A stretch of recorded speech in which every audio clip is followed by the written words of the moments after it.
Okay, Shalom Aleichem. We're going to learn today Siman Pei Tes in Yeridea. We're not going to do mamish every single point, from the Siman in order. I want to focus in the time that we have, in the time slot that we have. I want to give over a certain inyan that the Olam could appreciate. So we're going to go through, for the most part, the first three sifim.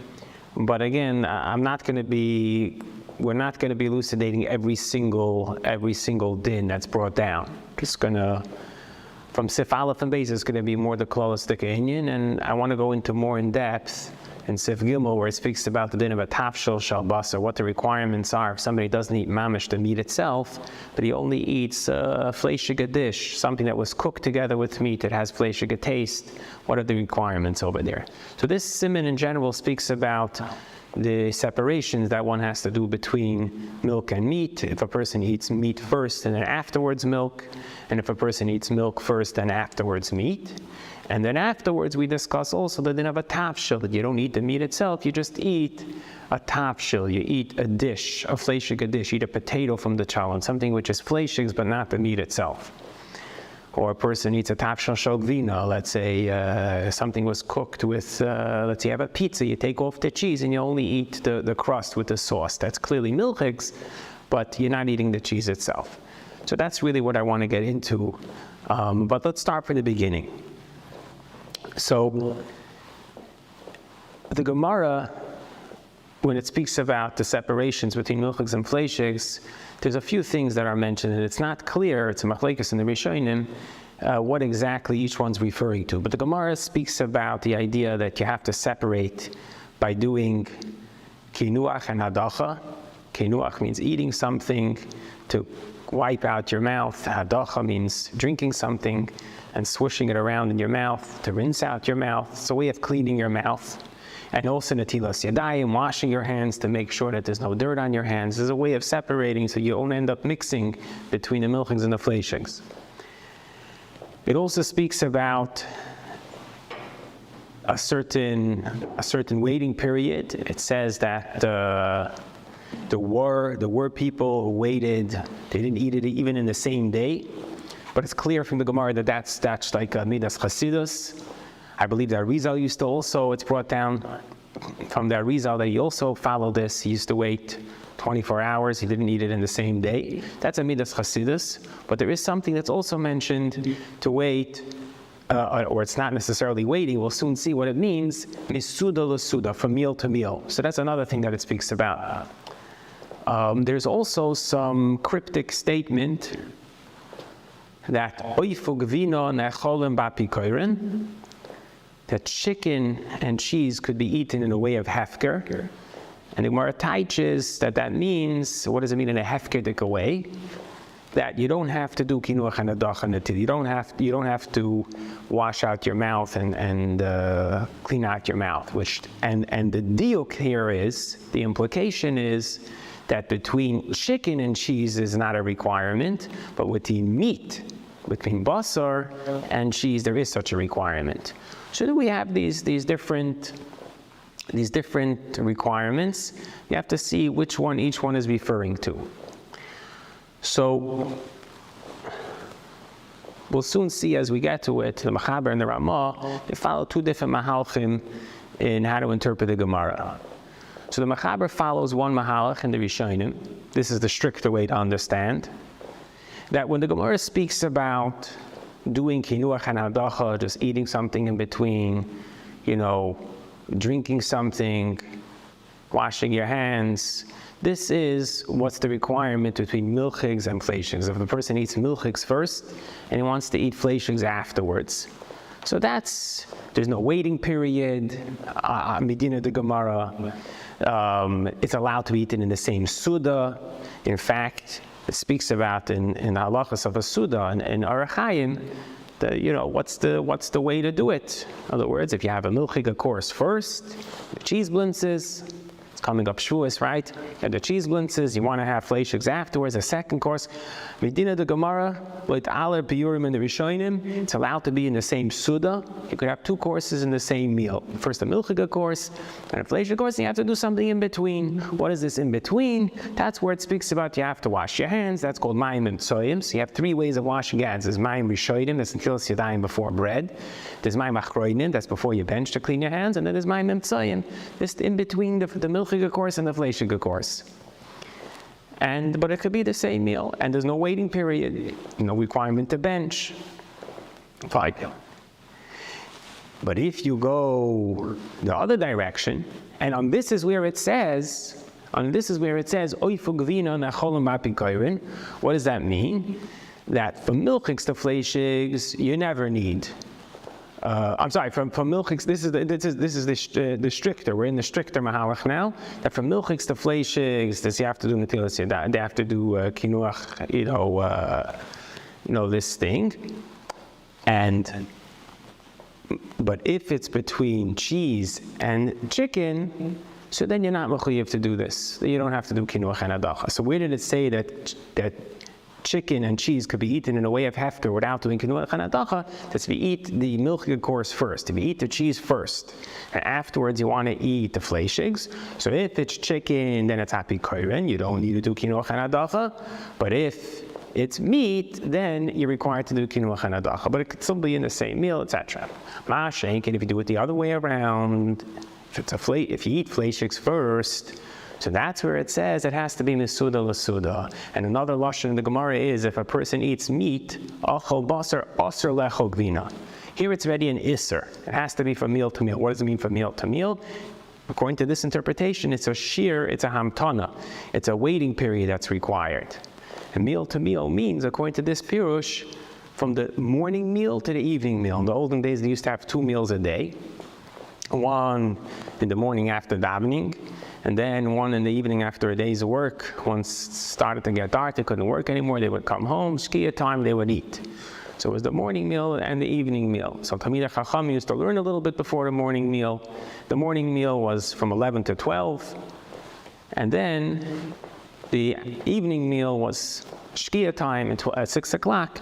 So it was a 6-hour period between the morning meal and the evening meal. And that's what it means, misuda l'suda, from meal to meal. Is a waiting period from a 6-hour waiting period. And certainly not allowed to be part of the same meal, which means even if somehow you're having this long farbringen and it's one meal, obviously it can't be in the same meal. It has to be a different suda, you have to bench, it has to be part of a different meal. But even that's not enough. It has to be that there's a 6-hour period from when you finished eating the fleishigs till when you want to begin eating the milchigs. That's this mahalach. That's the mechaber. That's how the mechaber paskins. So between meat and milk, meaning meat first and milk afterwards, there's a 6-hour waiting period, and it cannot be part of the same meal. And going in this direction, if you eat the meat first, then there's no difference between meat and chicken.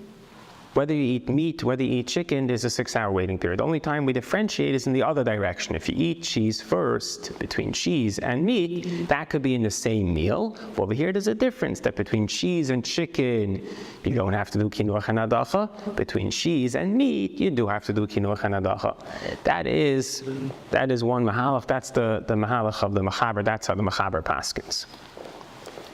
The approach of Tosfos is a much more lenient way of interpreting the Gemara. That's when the Gemara said that you have to do kinuach and adacha, that whole requirement of cleaning out your mouth, that was said between meat first, between meat and cheese. That whole requires meat and cheese. And that's what it means when we say that if you eat meat, you're not allowed to eat cheese. It means you're not allowed to just eat the cheese right away. You have to do something. You have to do kinuach and adacha. And what does it mean from suda to suda, from meal to meal? It just means it's not allowed to be part of the same suda. If you have milchiga course first, and the fleishiga course could be second, it could be in the same suda, right? Mashenkein, if you do it the other way around, it's not allowed to be part of the same suda. It has to be a different suda. You have to have already benched, and then you could start a new meal. But the new meal could be 10 minutes later. If you decide you're hungry 10 minutes later, so you can eat the ice cream, even though you just finished a fleishiga meal. There's no waiting period. There's no requirement of waiting, according to Tosfos. Just washing out the mouth and making sure that it's a different suda. And of course, washing your hands, your mouth, and making sure it's a different suda. From milchigs to fleishigs, that you don't even have to do anything other than washing your hands, and that's it. So that's the lenient way, the Tosfos way of interpreting, and that's the Ramah paskins like that, me'ikar adin, that's the ikar halacha. But there's a little bit of a twist to it, we'll see inside, and then we'll see, of course, what is our minhag. Let's first understand, our minhag we know after meat, after fleishigs we wait 6 hours. What is this, even the Ramah paskins, that mean me'ikar adin, there's no waiting period like Tosfos, but even the Ramah concludes that the yesh medaktikin lahamtin sheishos. It's definitely an encouraged hidur that one should do. So therefore, even in our kreisen, those that generally we follow the Ramah, we still a maisa wait 6 hours. So what's the 6 hours for? What to accomplish? Or we said from the Gemara where the 6 hours comes from.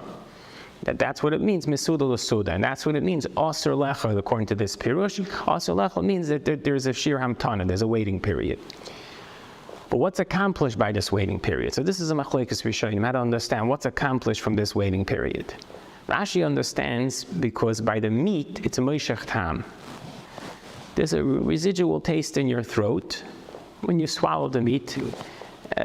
Sometimes I think it's like me, my impression is that it's like kind of where the heartburn is, in this area. It's moishech tam, and they have to wait till that goes away. 6 hours, that goes away. We don't want it should mix. Midirabanan, of course, this requirement is midiraisa. It has to be cooked together, mamish, for it to be considered basar b'chalav. But we don't want even this residual taste. It should mix with when you start to eat cheese afterwards. We want this taste, the residual taste should be away. Moishech tam. 6 hours, it goes away. The Rambam says a reason, mishum basar shedein hashinayim. When you eat meat, the meat gets stuck in between your teeth. And so what happens after 6 hours? You would ask me, I would say, meat gets stuck in your teeth, floss, take it out. It doesn't make a difference if 1 minute passes, if 6 hours pass.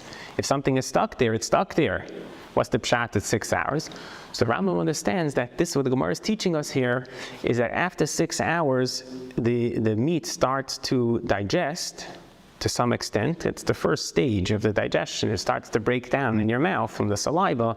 The meat starts to digest, and after that, it's not called meat anymore. It doesn't have the shem basar, and therefore you don't have to worry about it anymore if it mixes with the cheese when you start eating the cheese. But less than 6 hours, we're worried about that. You'll say, okay, so just floss and get rid of it. So obviously the Rambam was choishish that sometimes you floss, you don't get everything out. You try your best. Sometimes there's a stubborn thing there. It's hard to reach. It doesn't work so good. So we don't want to rely on flossing. The only thing you can do is wait it out until it's not considered meat anymore. But for Rashi's pirush, that the 6 hours is to get rid of the taste in your throat, we don't have any marker to tell me that after 6 hours this is not considered meat. Bepashtos, as long as it's there, it's considered meat. Of course, when it goes into your stomach, it might not be considered meat anymore. But when it's still in your mouth, we have no makar, according to Rashi's reason. We have no makar from the Gemara to tell us that after 6 hours it's not considered meat anymore. Mashenkin, according to the Rambam's way, after 6 hours, that's the whole purpose of the 6 hours. That after the 6 hours it's not considered anymore. It's not considered to be meat.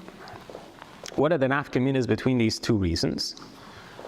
So it's brought down in the Torah and in Shulchan Aruch. The nafkaminas is the following: what happens if a person chews lo yislatinik? He chews the meat, but he doesn't swallow. So here you have the reason of basar shebein hashinayim. You have the reason that the meat is going to get stuck in your teeth. But you don't have the reason, so it means you have the Rambam's reason, but you don't have Rashi's reason of moishech tam. Because if you didn't swallow, there's no concern about any residual taste in your mouth. I guess that in your mouth itself, that can, I guess, go away. It doesn't really last. You rinse it out, obviously, but there's not going to be any residual taste that's going to last for 6 hours. So according to Rambam, you would have to wait to 6 hours. According to Rashi, in that case, you won't have to, only if you swallow. By contrast, What's the din if after waiting 6 hours you find that there's still meat in your teeth? Like the Rambam's reason, you can leave it there. You don't have to do anything. That was the whole reason you waited the 6 hours. Now that little piece of meat stuck in your teeth is not considered meat b'chlal. So you can leave it there. That was the whole reason you waited the 6 hours. But shaking like Rashi, we don't have we were never taught that rule that after 6 hours it's not considered meat anymore. Presumably it is. So therefore, if it's there, you have to take it out. Now you wouldn't have to wait another 6 hours according to Rashi because you didn't swallow, right? As long as you waited the 6 hours from when you swallowed it, that's the ikr. But you still have to take it out of your mouth. If you feel something in your teeth, you have to floss it out according to Rashi. So even if you waited 6 hours, you still have to do that. So we have basically a chumrah from each reason. If you didn't swallow, according to Rashi, you don't have to wait. According to Rambam, you do have to wait. And once you waited the 6 hours, but there's still meat in your teeth, according to the Rambam, you don't have to do anything about it. According to Rashi, you still have to get rid of it and wash out your mouth afterwards. So, L'halacha, it's interesting, over here we paskin like both reasons. Because they're not mutually exclusive. There could be truth to both of them. And therefore, we're choishish for both reasons, even though this whole thing is midrabanan. Nevertheless, we're still choishish for both reasons, and therefore, if a person chews even without swallowing, he has to wait to 6 hours, for the Rambam's reason. And even if you waited the 6 hours, you find meat in your teeth, you'll still have to take it out to be choishish for Rashi. And that's Lamaisa, what's brought down in Shulchan Aruch. If a person doesn't chew and he doesn't swallow, so neither reason is applicable. Let's say somebody is cooking Erev Shabbos, they just want to taste to see if there's enough salt in the food, and for that they could just lick it and then spit it out afterwards and rinse out their mouth. Then l'chol hadeis, you're not required to wait 6 hours. Halacha l'maaseh, you're not required. The place can bring down. There's no requirement to wait 6 hours in such a case because neither reason is applicable. You didn't chew, you didn't swallow. Okay, so let's have a look now at the Mechaber. We'll see how the Mechaber brings this requirement of waiting 6 hours and the two reasons. And then we'll see inside the Ramah. He argues, he quotes the more lenient opinion. If you're following along with the booklet, it's page 30. Siman Peites. Not to eat cheese after meat, but it also discusses the other way around, meat after cheese, and also about a tapshel. Ochal basar, if a person eats meat, afilu shel chayav v'yoif, even if it's chicken, which we paskin is only midrabanan, chicken and milk, the combination of chicken and milk is only midrabanan, still, if you eat the fleishiks first, meat or chicken, lo yochel gvina achrav, you're not allowed to eat cheese afterwards. According to this pirush, as we noted, the difference that the Gemara makes between oif, between chicken and meat, is in the other direction. If you eat the cheese first and you want to eat the meat afterwards, then there's the difference between meat after cheese versus chicken after cheese. Where chicken, we're more lenient. You don't have to do kinuach hanadacha, but by meat, we're strict. As that halacha is going to be quoted later on. But going in this direction, from meat first, there's no distinction between behema or oif, between meat and chicken. Is lo yochel gvina achrav, you're not allowed to eat cheese or milk afterwards, ad sheyasha sheisha, till you wait 6 hours. What's the 6 hours? As I mentioned before from the Gemara, this is misuda lasuda, this is the morning meal to the night meal. Va'afilu, and the 6 hours is calculated from the end of the eating of the meat to the beginning of the eating of the cheese. Now it doesn't really matter when you benched or when you started eating, it goes from the end of the eating of the meat. If you eat dessert afterwards, it's from when you finish the meat. Even if you did wait the 6 hours, if you find meat in your teeth, you still have to get rid of it. This is to be concerned for Rashi, that the reason for the 6 hours is to get rid of the taste. But the piece in your mouth is still a problem after 6 hours. So it has to be removed. And as the Shach brings down, you also have to wash out your mouth afterwards. Conversely, if a person just chews and he doesn't swallow, so then you have the reason of the Rambam. You don't have the reason of Rashi, right? Then you only have the reason that the meat. You have the reason of if a person chews and he doesn't swallow, so you only have the reason of the Rambam, that the meat is stuck in your teeth, and therefore it's arf lamp, and you have to wait. So in other words, we're strict for both reasons. If a person finds meat, like we quoted before, if you have meat in your teeth after 6 hours, you have to remove it. So the Ramah points out, you can't just remove it, that's not enough. So you have to rinse out your mouth before you eat the cheese.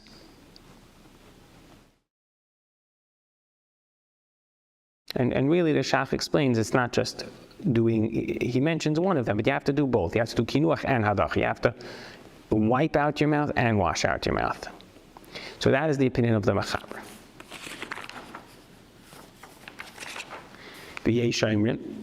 Now the Ramah quotes the lenient opinion of Tosfos. You don't have to wait 6 hours. Suda l'suda means benching, has to be a different meal. If you finished your meal and you bench berachas hamazon, that's if you washed. If you didn't wash, you just had cheese, you made a bar nefashis. I'm sorry, we're talking about meat first. You just had a piece of chicken, so you make a bar nefashis. Mutter al yedei kinuach and hadacha. You're allowed to eat cheese by doing kinuach and hadacha. Because according to him, the kinuach and hadacha was said, in this case, between the meat first and the cheese afterwards.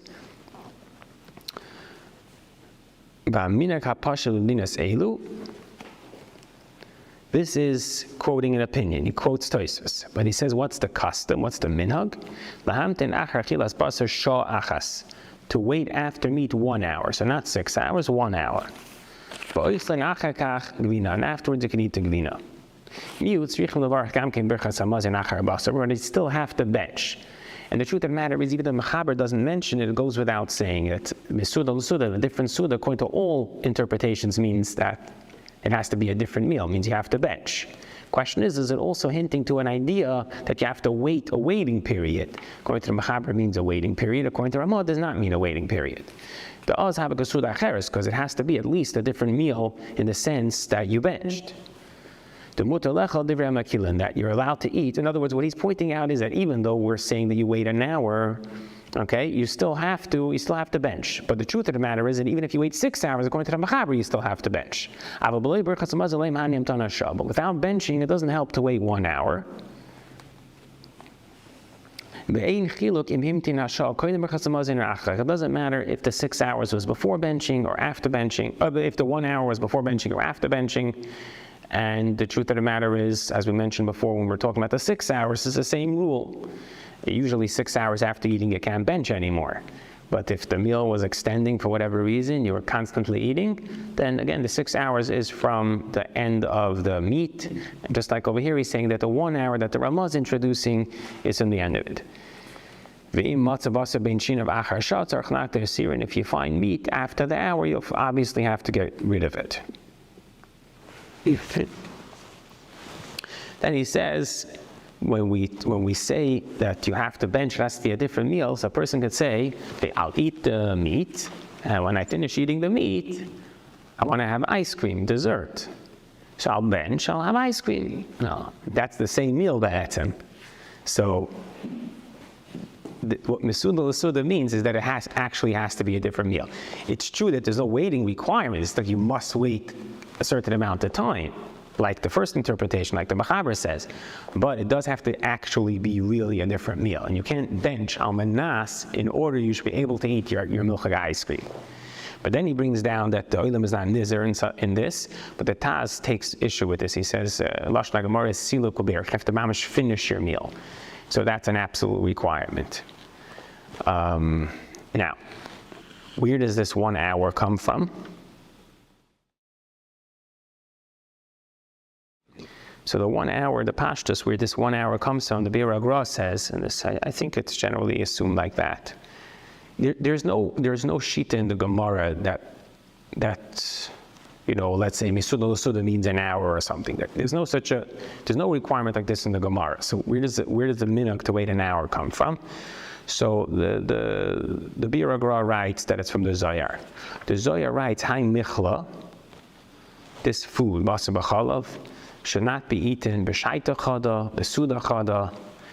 It's not allowed to be eaten in the same hour or in the same meal. So the same hour could be interpreted as literally an hour, like a clock hour, And that's why we're saying, even though in Medina the Gemara, in terms of the interpretation of what it means, Mesuda Lasuda, according to this interpretation, it just means a different meal, it just means benching, there's no waiting period. But Al Pi the Zohar, it's not supposed to be eaten in the same hour. And the minhag to wait is Al Pi the Zohar.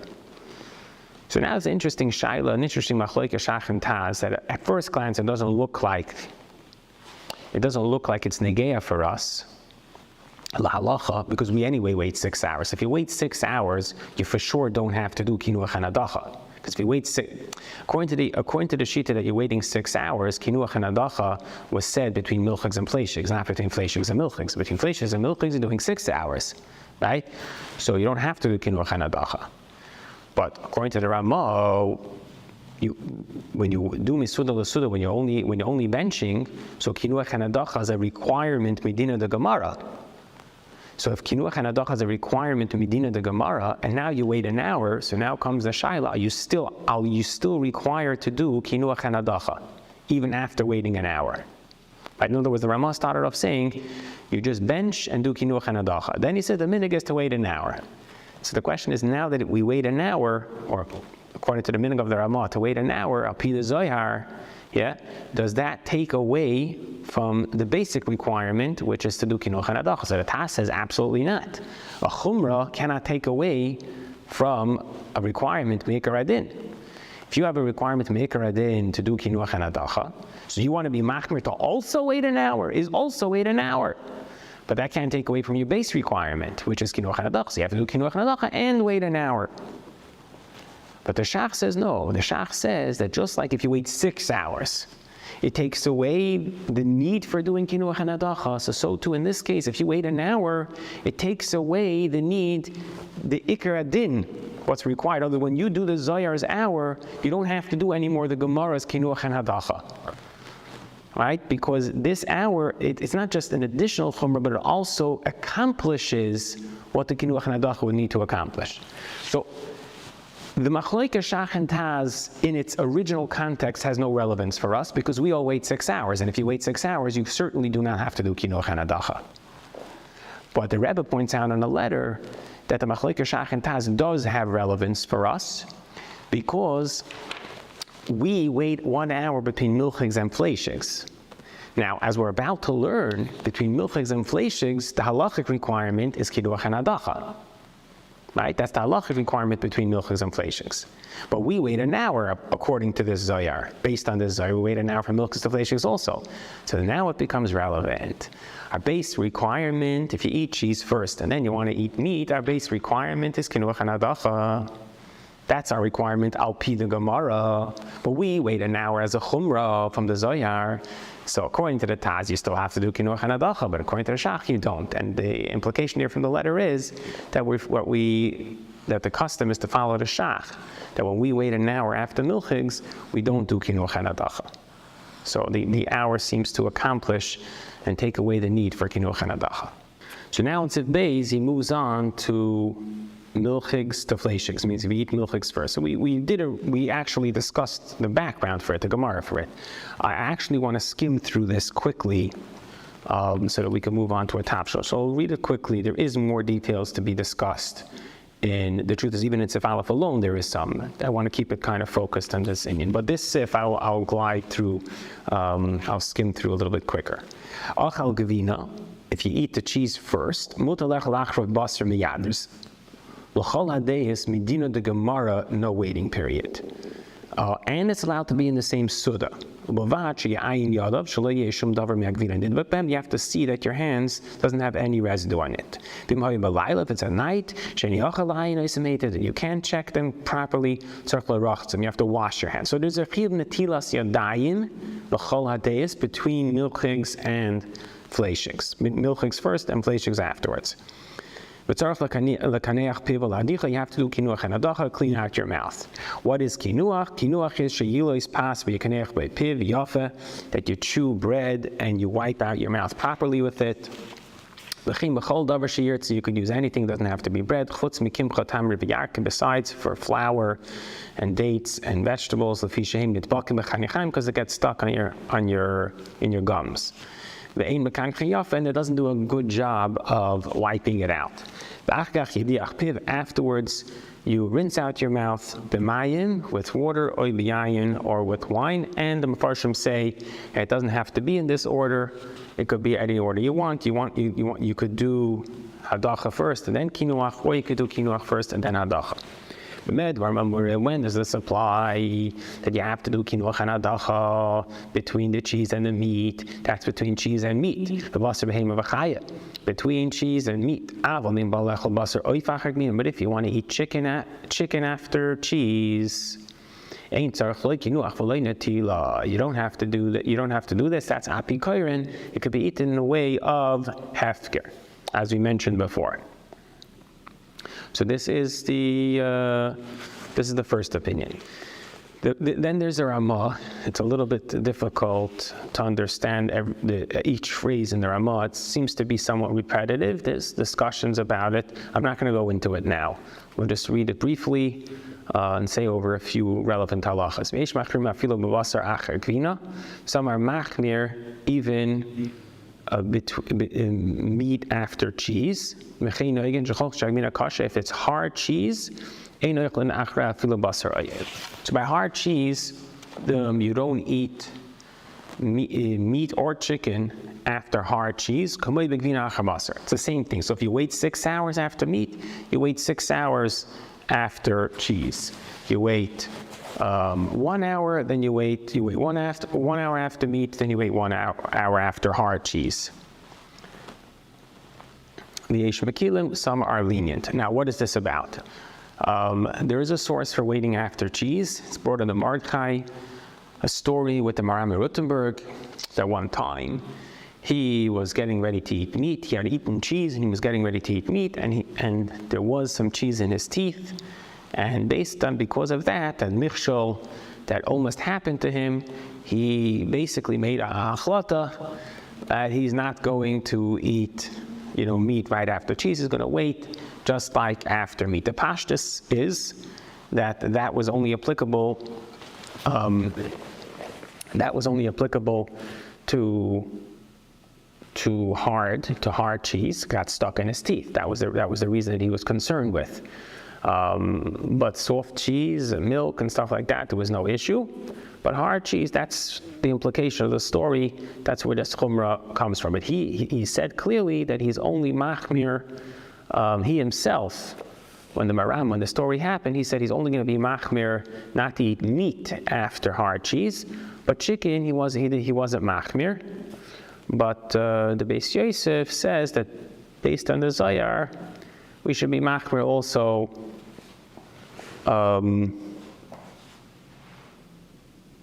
Also for oif afterwards, and that's what he brings down over here in the Ramah. Even oif were machmir, but again, there are those that are lenient when it comes to chicken. There are those that are lenient altogether. Marshal says that there's no such a thing as making up your own gzeira after the times of the Gemara. If a person wants to make his own siyag for himself, the Maram Rothenberg felt something happened to him, maybe it was some shemayim, whatever, okay, he's entitled to do that. But to say based on that story now being geyser, making up a new halacha, you don't make up new halachas after the time of the Gemara. So there are those that are lenient even to eat meat after hard cheese. So there's different opinions about it. The Ramah concludes Tov lahachmir. It's good to be machmir. What exactly is this hard cheese that you have to wait 6 hours? This is a machlokes Shach and Tas. The Tas says that me'ikar adin, because we said after meat, there's 2 reasons why you would have to wait 6 hours. One reason was getting stuck in your teeth, and one reason was moishach tam.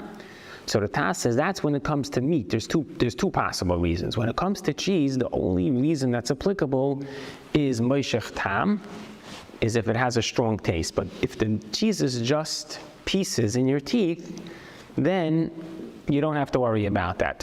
It's only a din by meat that if the meat is in your teeth, it's a problem. There's a pasuk. It says the meat was still in their teeth. So for meat that's in the teeth, that's a problem. You have to wait it out. You have to wait out to 6 hours, still it's not considered meat anymore. But by cheese, we don't have this concern. By cheese, the only concern by cheese is if it's very strong cheese, and that could also be moishech tam, it could also leave taste in your throat, then we're machmir.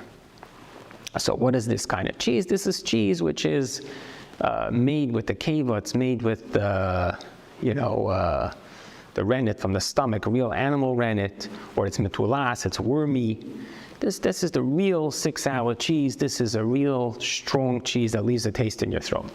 If it's just aged for 6 months and therefore becomes kosher, becomes hard, that alone, says the Taz, in Ikar Adin, there's no requirement to wait. The Shach, on the other hand, brings down that both reasons apply to cheese, just like by meat.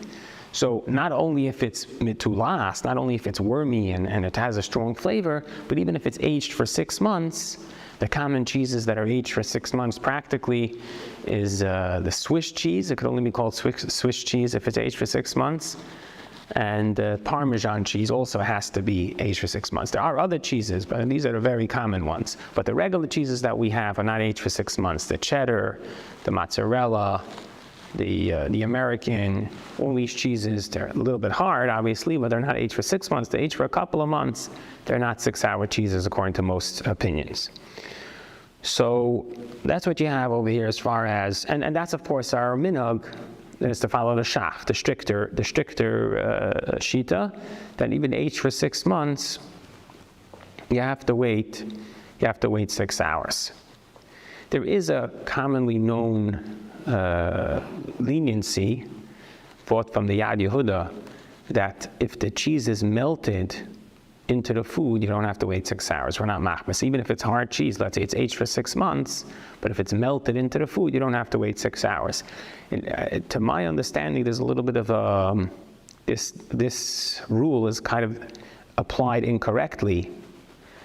If you look in the context of what he was trying to say, he's saying that if the cheese is no longer be'en, if it's no longer visible, if it's dissolved, and it's only basically taste, then we're not machmir about waiting the 6 hours. If it's only a tafshel, if it's only the taste of the cheese, we're not machmir.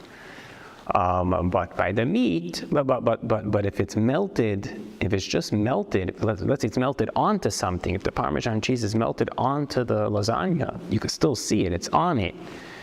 He wasn't talking about it. And I'm agreeing that in terms of logically speaking, there's some room to be lenient. You're saying it's not hard anymore, it's softer, it's melted. But I don't know if there's a source for that. The source, which is commonly quoted, is the Yad Yehuda, but if you look at inside, that's what he's referring to. He's not talking about melted on, he's talking about melted into. Let's say you melt the Parmesan cheese into the sauce, then it's in the sauce as part of it, so then he says we're not machmir about the 6 hours for that in that kind of case. That's just stam ha'ara I wanted to share. It's a common, I don't know if you can call it a misconception to some extent. I'm not saying it's totally wrong, but it's definitely a misconception in the sense of where this rule is quoted from. Now, let's move on to what I really wanted to get to, but we needed some of this background, and that's a tafshel shel basar. Tafshel shel basar means a fleishige dish, something which is undoubtedly fleishigs. It has fleishige taste, it's not batal b'shishim, it was cooked with meat. Let's say potatoes was cooked, you have a cholent. You take out a potato was cooked with meat.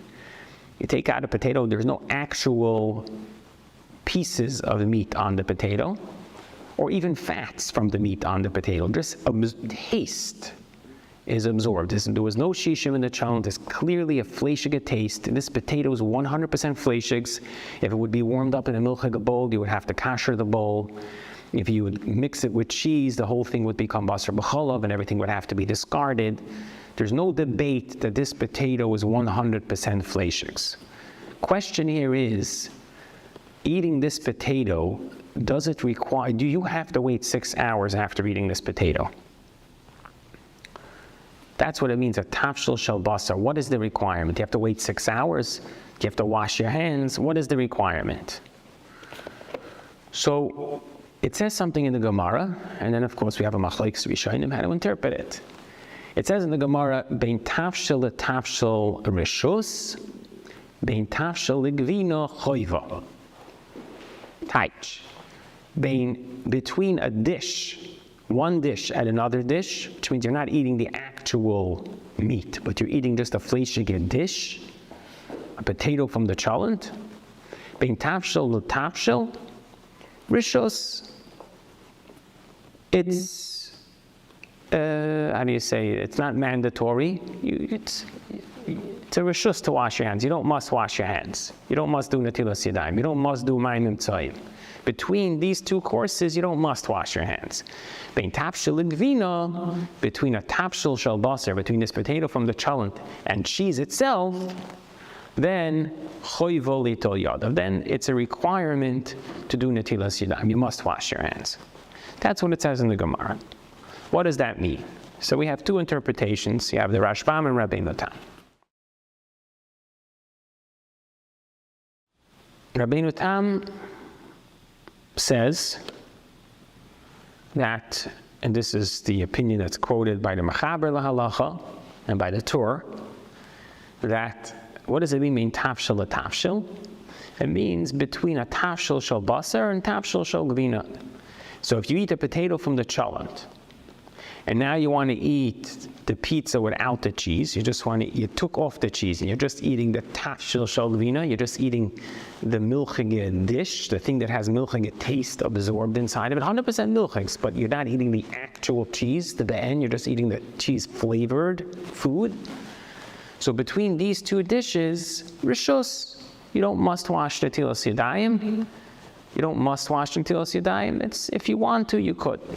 Bein tafshil gvina, however, between a tafshil shel basar and gvina, if you want to eat the cheese itself, so let's say you eat a potato from the cholent and now you want to eat the pizza with the cheese, now choivo litol yadav. Now it's a requirement to do netilas yadayim. Now you must wash your hands.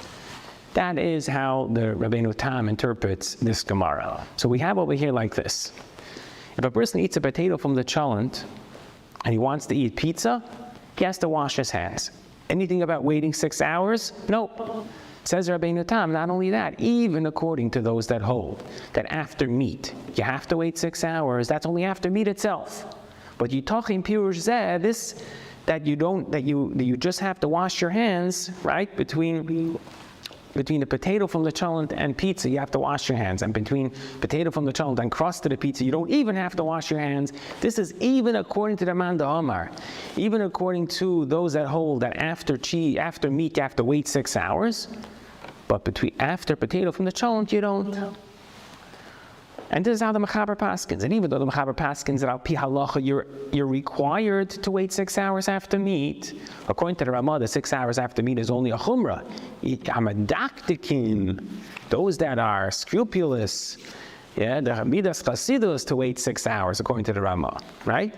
But according to the Mechaber, it's an absolute requirement to wait 6 hours. But even according to the Mechaber, that's a requirement to wait 6 hours. That's after the meat itself. Because the meat itself, as we mentioned, there's these two reasons.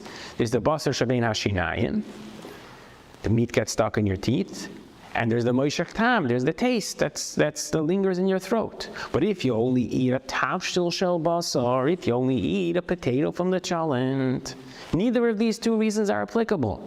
You don't have meat stuck in your teeth, and even the meat flavor, it's not so strong in your throat because you didn't eat plain meat, you ate a potato. The potato had meat flavor in it, but you're not going to have such a strong moishech tam of meat flavor by eating this potato. Kach mavur b'rishonim, an explanation of this sheet. So therefore, there's no requirement to wait 6 hours for sure, not?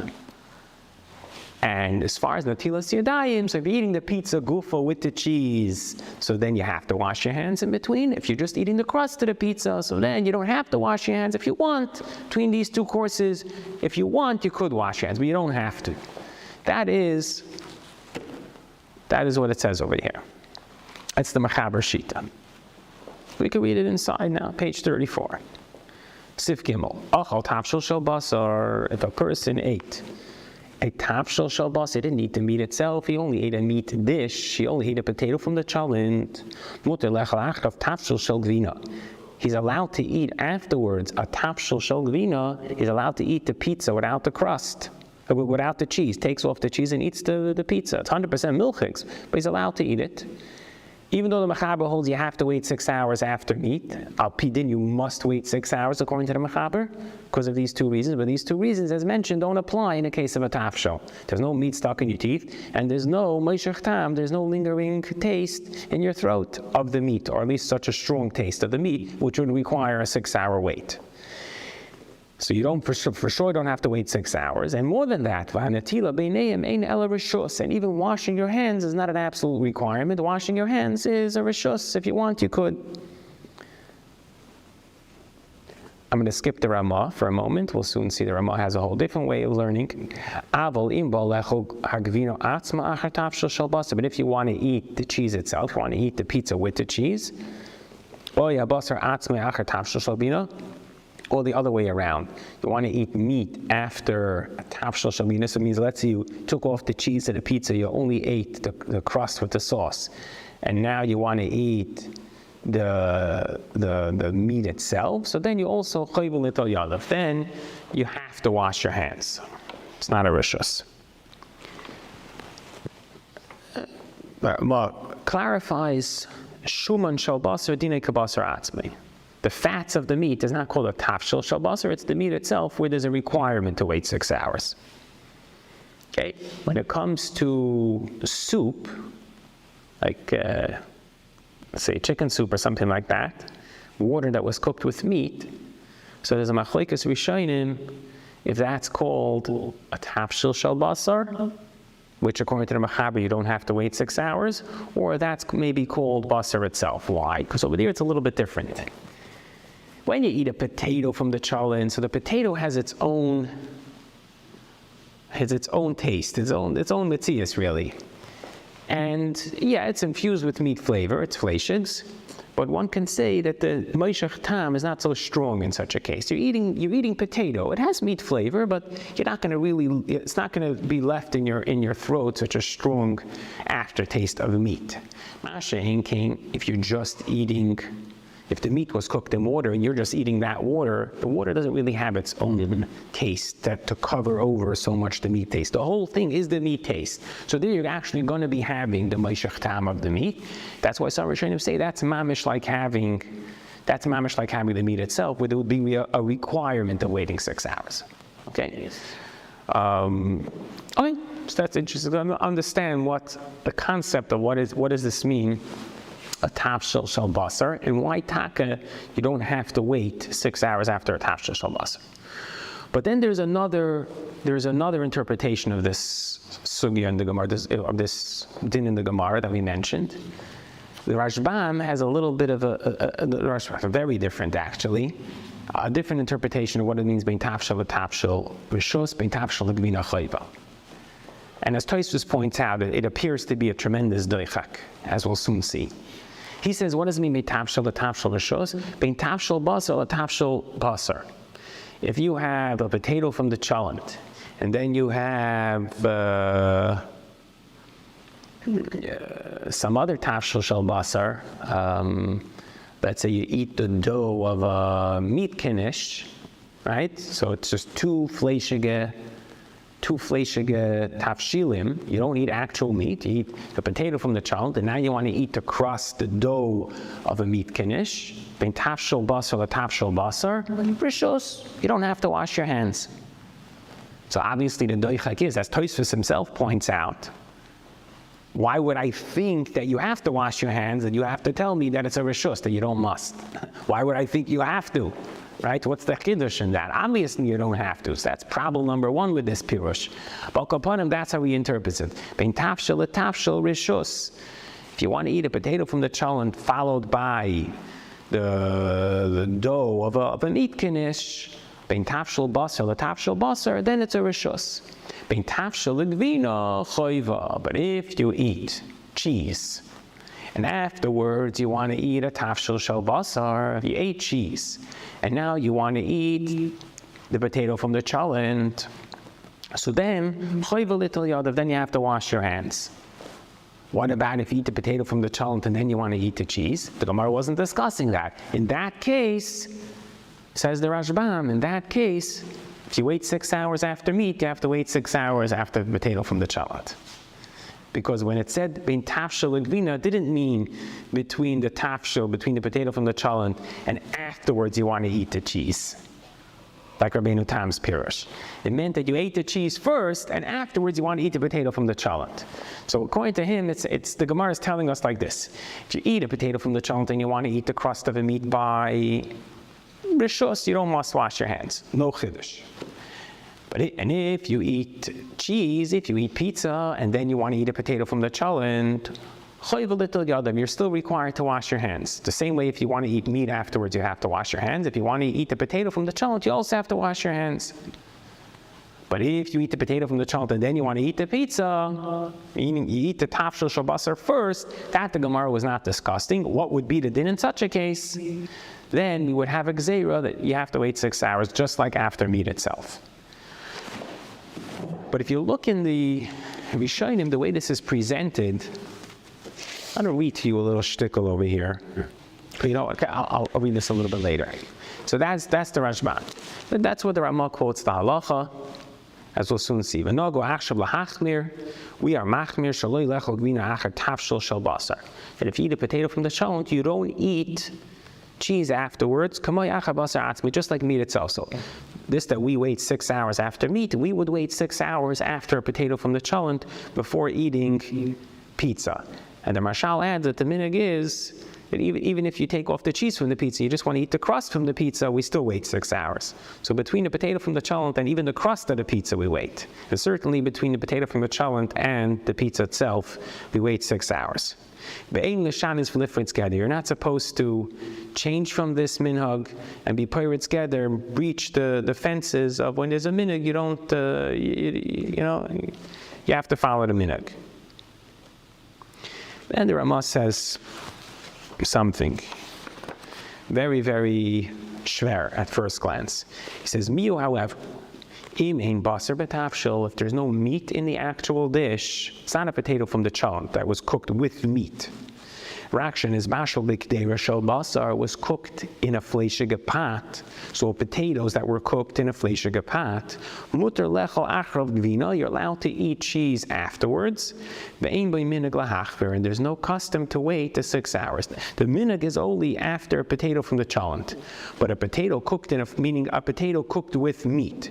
But a potato cooked in a fleshige pot, there's no such minhag, and you don't have to wait 6 hours.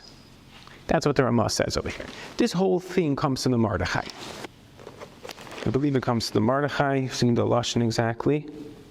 I'll read it to you in a moment. It's quoted in Kofayin Gimel, the Beis Yosef in Kofayin Gimel. It's about Mordechai Kasav. Mordechai writes, Reisi Moiri Sha'asa Lechol Gvina Achar Beitzim Etuganim. You're not allowed to eat cheese after eggs that were fried in fats, in meat. In other words, you don't have to. That you don't eat cheese after a tafshel shel basar. Gzeira atu basar b'chalav. It's a gzeira mishum basar b'chalav. V'chein ha'agu ha'olam. This is the common custom. Shlei lechol gvina achar tafshel shel basar klal. They in the fritz together, not to eat. And this part of the Mordechai is mamish quoted, what we just read in the Ramah, that we don't eat cheese after a tafshel shel basar, after potato from the cholent, and you're not supposed to change from the minhag. Miui says, im ein basar b'tafshel, if there's no meat in the dish, afal pishin is bashval b'kderish and mamashlam b'basar, even though it was cooked in a fleshige pot, noi nagul hachmir, there's no minhag to be machmir, or muter lechol achrav gvina, and you're allowed to eat cheese directly after this. Frek de shach. What is the Ramah? And really, it's a question on the Mordechai, right? What's the chiddush of this din? If you have potatoes cooked in a fleshige pot, you don't have to wait 6 hours. You could eat right away. You could eat milchigs right away. if you eat potatoes cooked in a fleshige pot is what we call mat bar nat, something which we'll learn about later on in Siman Tzaddik K. It basically means that when a par of food receives taste from a fleshige keli, that par of food me'ikr hadin actually remains parav. And even if you mix it with cheese, it's mutter. Sometimes you're lechatchila allowed to mix it with cheese, sometimes you're not allowed to lechatchila mix it with cheese. But it remains me'ikar adin totally parav. And therefore, at least on a b'diavad level, it remains parav. So therefore, even if it's mixed with the cheese, it's mutter. So of course you don't have to wait 6 hours after it to eat the cheese. So what's the chiddush over here of this din? So says the shach that the chiddush is that we're not talking about that it was cooked in a clean fleshige pot. It was just potatoes cooked in a fleshige pot, which, as we mentioned before, that's called not barnat. That's a parav of food that receives taste from a fleshige keli, remains parav, at least on a b'diavad level. What it means is it was cooked in a fleshige pot, but it wasn't cleaned out. There's still meat residue on it.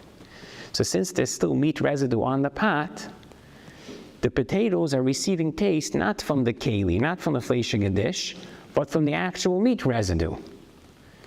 And therefore, it's really fleshigs. And if it's mixed with cheese, it's treif. And therefore he's telling you that even though it's really fleshigs, it's just as fleshigs as a potato from the cholent. And if these potatoes are warmed in a milchige pot, you have to kasher the pot. And if it's mixed with milchig, you have to discard it, you have to throw it out, because it's really fleshigs. It receives fleshige taste from the meat residue. But this minog, this gzeira that we mentioned before, that we wait 6 hours after the potato from the cholent, that does not apply to these potatoes that were cooked in this fleshige pot. So how are we to understand this?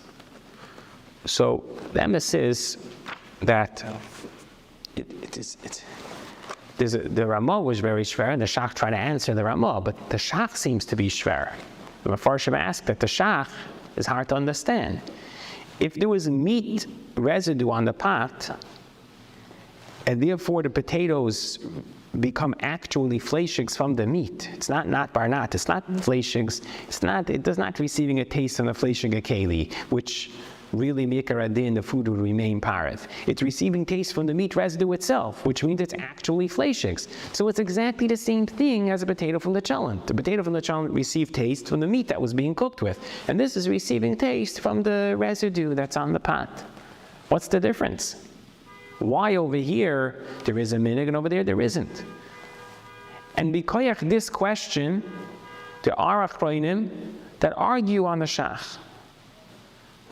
The Elia Rabbah, notably, it's a chashuva paisik, but it's an Urach Chaim and Kufay Gimel over there. The Elia Rabbah quotes the Shach and he argues and he says there's no difference between such a case. If there's meat residue, then what's going to be the difference, right? Than a regular tafshel shel basar where the potato was cooked with the meat in the cholent. In both cases, it's potato cooked with meat, receives taste from the meat, becomes fleshigs. Either there is a minig to wait 6 hours or there isn't a minig to wait 6 hours. So he says, in such a case, you would have to wait 6 hours. The Ramah is talking about a clean pot. There's not really such a big chiddush. Okay, so he says the chiddush is that you could even lechatchila eat milchigs right away afterwards, which is again not really such a big chiddush. But because his question on the shach of what should be the difference between a regular tafshel shel basar, between a potato from the cholent, and this case, which is mamish the same thing, it's a potato receiving taste from meat, because of that question, he's choylek on the shach and says you do have to wait 6 hours after those potatoes. What's the beer for the shach? So the beer for the shach is explained in the Sefer Yad Yehuda, and it's the Chayr Beer Nachin. I should mention, and honestly, Yad Yehuda, in his Maskana Lahalacha, says we should be machmer for the Elia Rabbah, but in his explanation of the shach, he explains like this, especially in light of the way we frame the whole sugya. It's quite clear that even after a real tafshel shel basar, a potato from the cholent, the two reasons why we would have to wait 6 hours don't apply. The Rishonim said it klar. Certainly there's no meat in your teeth, and even Moishach Tam is not really applicable because the main taste is the potato, and it just has a fleishige taste, but you're not going to really have such a strong taste of meat in your throat if all you're eating is a potato. So the reasons don't apply, and that's why Rabbeinu Tam held that you don't have to wait 6 hours. Why does the Rashbam hold you do have to wait 6 hours? So the mashmos is like the lashon that we quoted over here from the Mordechai, b'shem the Rav Yah, that asur lechol gvina afilu achar beitzim mitugana b'shumen shel avos mishum gzeira. It's a gzeira mishum basar b'chalav. We quoted in two places, right?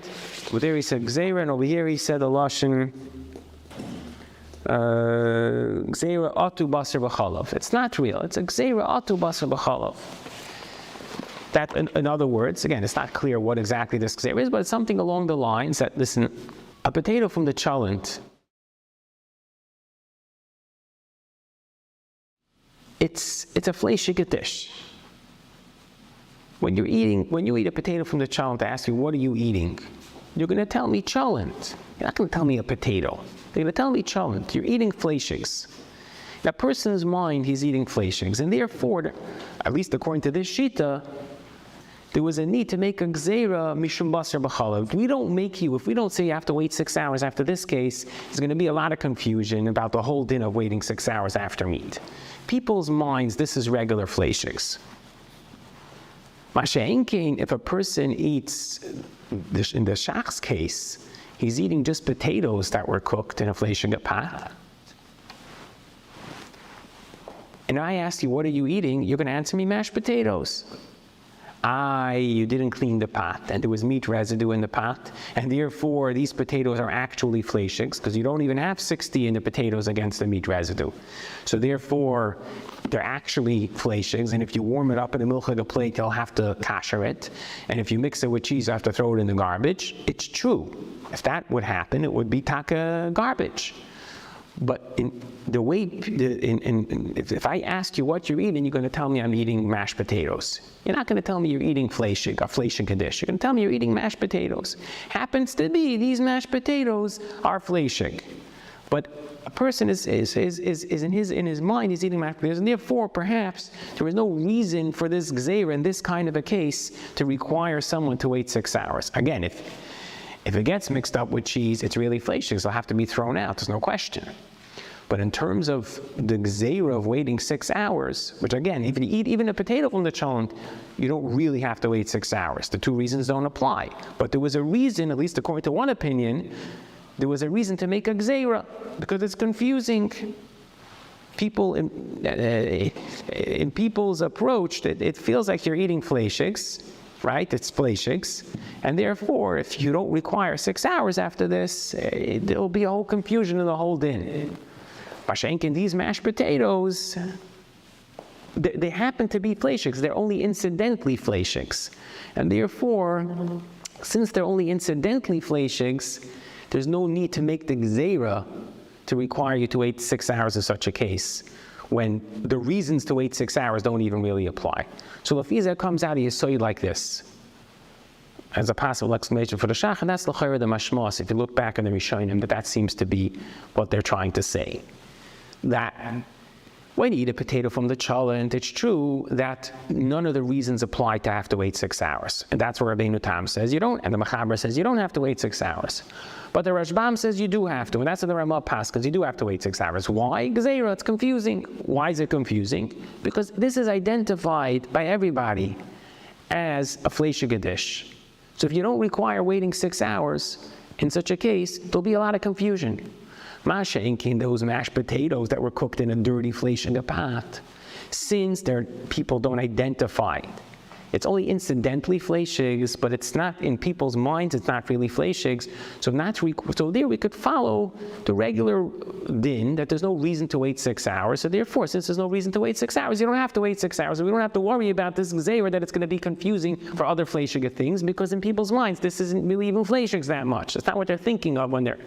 So comes the difference between something which is purposely fleishigs, like the potato from the cholent, versus something which is only incidentally fleishigs. And Lefizeh comes out that there's many more applications to this yisoid of the shach. One application, we'll say, which is basically mamish the same exact case as the shach, just a different mamish like a little bit of a different type of a case, but it's the same rule. Is, let's say someone cooks vegetable soup and you ladle it out with a ladle, a fleishiga ladle, and the ladle has meat residue on it. So that bowl that you ladled out is mamish fleishigs, right? So that whole soup is a tafshil shel of those potatoes, that vegetable soup, whatever it is that's a tafshil shel basar, in a sense. If that's mixed with milchigs, it's strafe. Okay. However, would you have to wait 6 hours after eating that? According to the shach, you wouldn't, because that's not a tafshil shel basar. That's not purposely a fleishiga dish, and therefore, it's, in people's minds, they don't perceive it as a fleishiga dish. It's incidentally fleishigs. A potato from the cholent, they make a gzeira. You should wait 6 hours, because it's confusing. But in this case, there's no need for a gzeira. So you wouldn't l'chayra have to wait 6 hours. You still have to be careful. If that mixes with cheese, it's strafe. But there wouldn't be this requirement of having to wait 6 hours. And maybe even a more common application of this would be a very common question: is it when a person goes to a fleishiga restaurant, fleishiga or fast food place, he orders French fries, only French fries, or falafel or something like that. This is deep fried in oil. Assuming that they use the same oil that they fry the chicken nuggets, then they fry afterwards, or even at the same time in the other fire, they fry these French fries. So these French fries are 100% fleishigs. It's not even a shaila. If they're by mistake mixed with cheese, if you warm them up in the milchiga microwave, you have to kasher it. They're 100% fleishigs, no question, right? But the question is, do they have this chumrah that the Ramah is talking about? Like the Ramah, do they have a din of a tafshil shel basar that we should also wait 6 hours? Again, even if they are a tafshil shel basar, according to the Mechaber, you don't have to wait 6 hours. According to the Ramah, there's a minhag, and he says, "Ein lifritz gather." You shouldn't be pirates gather. That we're machmir to wait 6 hours also. But on the other hand, there are more clearly paskin that if it was just potatoes cooked in a fleishiga pot, so then we don't have the minhag to wait 6 hours. So according to the shach's understanding, according to the El Yerabba, that heter only applies if it's just potatoes cooked in a fleishiga pot. But if it's cooked together with chicken nuggets, right, or even in the fleishiga oil, then it's the same as a tafshil shel basar. You have to wait 6 hours according to the Ramah, just like the potato from the cholent. But according to the shach, it's different than the potato from the cholent. The potato from the cholent, if I ask you what you're eating, you're going to tell me cholent. This is a fleishiga dish. So therefore there was a gzeira to wait 6 hours also. It's confusing. If I ask you what you're eating, you're going to tell me French fries. So it happens to be, these French fries incidentally are fleishigs because they were made in the same oil. Because why should they have a separate thing of oil? But it's not the kavana, it's not perceived as a fleishiga dish. And therefore, according to the shach, you won't have to wait 6 hours after it. Okay, so what do you do halacha l'maisa? So everyone could just follow your own law. We were just saying over the sugya. I want to just add one little twist. And that is that even if we are to follow the shach, and in my humble opinion, I believe that there is plenty of room to follow the lenient opinion in such kind of a case. We're talking chumrah, there are of a chumrah on many different levels, and the shach is the shach, right? Nevertheless, I would suggest personally to wait 1 hour minimum, because the 1 hour comes from the Zohar. So this, that what we were talking about the waiting the 6 hours, that is all Medina de Gemara. The Gemara had a requirement of waiting 6 hours according to some Rishonim. Then there was the 2 reasons. Then by a tafshil, the 2 reasons don't apply. And then we had a question, is there a gzeira in such a kind of a case? So we want to be lenient and say there's no gzeira in such a kind of a case. We have a right to follow the shach. But when the Zohar says to wait 1 hour between high michla, who exactly knows exactly what's the high michla? So maybe like the Zohar, we're still supposed to wait an hour even after it. Not just a regular tafshil shtravasa or anything actually fleshig. So we don't know that. We could only do what we're told. If the place can bring the Zohar and they say, I'll pee the Zohar, kach v'kach, that's all we do. So because this is not so clear what the Zohar would have to say on this issue, so I would say at a minimum, one should wait an hour. And if you wait an hour, you're kind of covered also from a halachic end, because even if the shach is, or this pirush and the shach is not correct, at least you waited an hour, which is the base requirement that the Ramah requires you to wait even after meat itself. So therefore, I would feel like you're more than safe if you wait an hour after these French fries. But everyone should do whatever their minhag was and whatever their Rav says.